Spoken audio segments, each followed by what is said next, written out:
They also committed to 1,000 Nigerians being given technical training on actual specifics in terms of industry and trade, as opposed to just academics. Of course, as some of you may know, there was a $2 billion loan facility that Dangote Cement signed with the ICBC, one of the top banks in China. And then we got over 10 billion. I know that the Minister of Transportation alone, he's even over the 10 billion, frankly, as counterpart funding for government infrastructure projects by the Chinese government. And the president has directed us to form committees to make sure we deliver on this. So one thing you can be sure of is that the follow-up is going to be very, very, very, very intense. And then, of course, B2B, or what you call business to business, between Chinese businesses and Nigerian businesses, over 6 billion was also signed. Our foreign policy has to be anchored on that, because those are the priorities of the country. Security, of course, number one.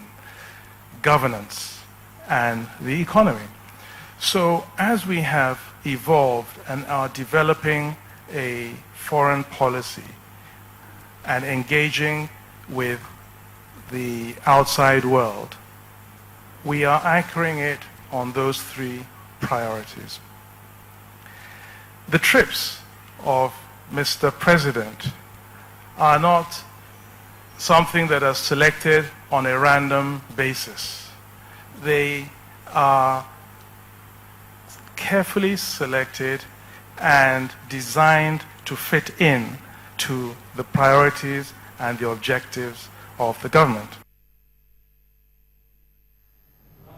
Okay, there you can see those 6 ministers giving their interventions on what the critical role they've been playing since the government got into office. Well, joining me to discuss the Buhari government scorecard is a policy analyst, Mr. Femi Joe Dagoro, in the studio here. And of course, from the United Kingdom is a political analyst, Mr. Kayode Ogundamisi. Many thanks for joining me on the program. Well, let me start with Mr. Dagoro here.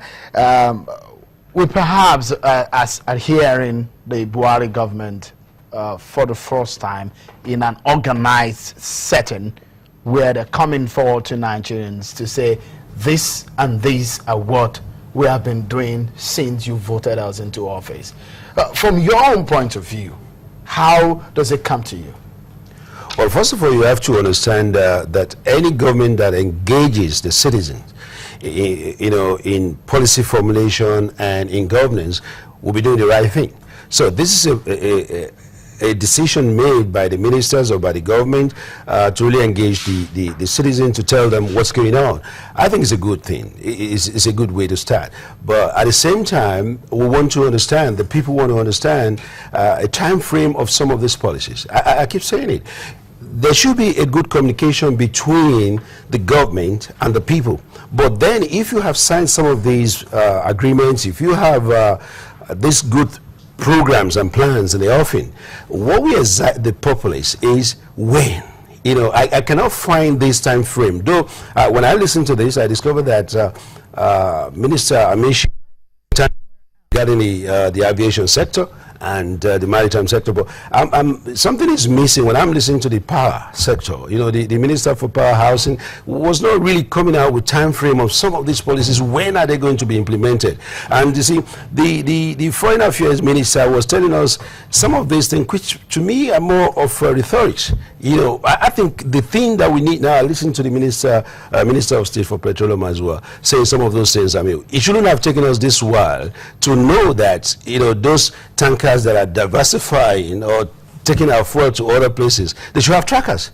But telling us now that, okay, we want to do this, at least we know that, okay, if you are giving, it doesn't take a year to fix a tracker in a truck. So if you have this problem and say, listen, I want all our trucks to have trackers, this could be done within 48 hours.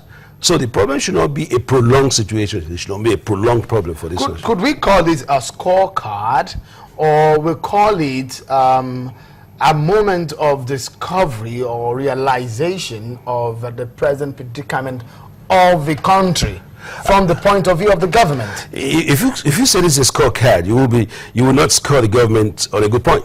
They are the ones coming forward to score themselves. Yeah. They're telling us what they have done and their programs and perhaps what we should be expecting. Yeah, they are just engaging us to know that, listen, we have not been sleeping. We understand what's going on. These are some of the things we would like to do. This is some of the things we plan during our programs and all the things we've been saying about change. We would like to execute some of these programs in the nearest future. So I would not say this is a scorecard, because if you say it's a scorecard, you score them low.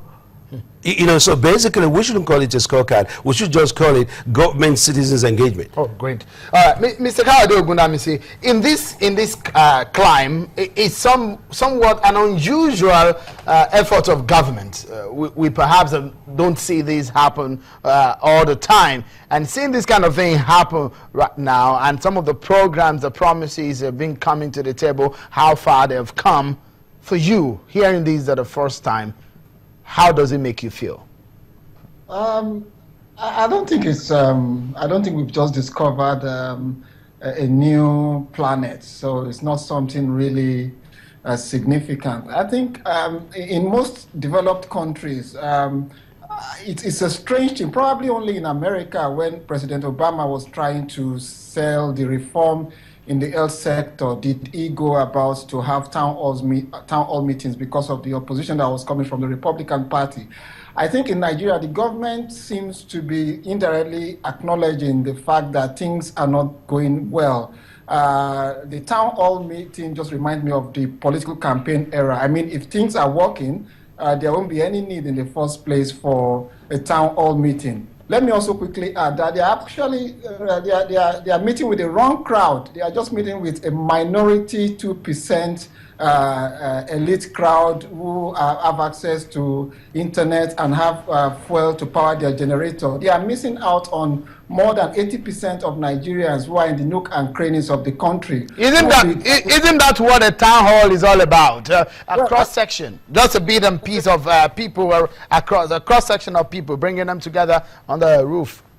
Well, I think I watched a major part of the town hall meeting. I didn't see any Baba Sikira or anybody from Zungero. I mean, the people who are actually going to be asking government questions are more than 80% who are in the villages and in the nook and crannies. The challenge of government is how to translate those rhetorics, like your guests did say, into a situation where you drive into a fuel station, you drive in, you drive out. The man who is in the village who wants fuel, to actually the artisan just wants to go in and get things easy. I mean, government will need to go much more further than this. Well, we should clap for them, but we'll say that, look, there's fire on the mountain. They need to do much more than this. And when you listen to the different ministers, you will see that these the rhetorics are quite clear. They are not different from what we had during the campaign season.